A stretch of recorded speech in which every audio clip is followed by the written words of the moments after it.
টাকনুর নিচে পোশাক পরা হারাম পুরুষের জন্য। কোন পোশাক? যেগুলো উপর দিক থেকে সাধারণত নিচে ঝুলে থাকে সেগুলো, মোজার কথা ভিন্ন।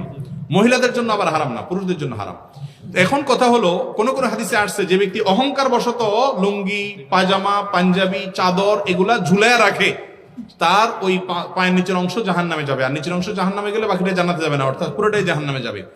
এখন কেউ কেউ বলেন যে আমার মধ্যে তো অহংকার থাকে না, তাহলে তো তার উত্তর হলো যে অহংকার না থাকলেও যদি পড়েন তারপরও গুনাহ হবে। এটাই বিশুদ্ধতর মত, এটাই জমহুর উলামাদের মত। কারণ কয়েকটা হাদিসে অহংকার বশত থাকার কথা আসলেও অন্যান্য হাদিসে অহংকারের কথা বলা নাই, বরং অহংকার ছাড়াই বলা আছে সর্বাবস্থায় আপনার টাকনুর নিচে কাপড় পরলে সেটা কোথায় যাবে? জাহান্নামে যাবে। অতএব এখান থেকে বেঁচে থাকা উচিত পুরুষদের। আর সম্প্রতি বোধহয় অনেক গবেষণা থেকে প্রমাণিত হয়েছে যে এটা পুরুষের পুরুষত্ব কমিয়ে দেয়। অনেকগুলো আর্টিকেল পড়েছি আমি, সংশ্লিষ্ট বোদ্ধা মহল লোকেরা আরো ভালো বলতে পারবেন বিধায়